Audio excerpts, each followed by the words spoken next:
Last year, in a certain dance club, there were 5/7 as many males as females. This year, there were 40% more males and 20% more females. No member left the club.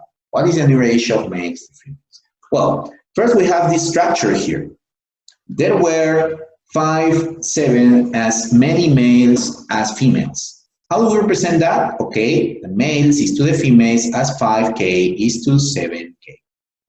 Okay, so if this year there were 40% more males, okay, the males, they increased in 40%. And the women, they increased in 20%. How do we increase 40%? By multiplying the original number by this factor, 140 over 100.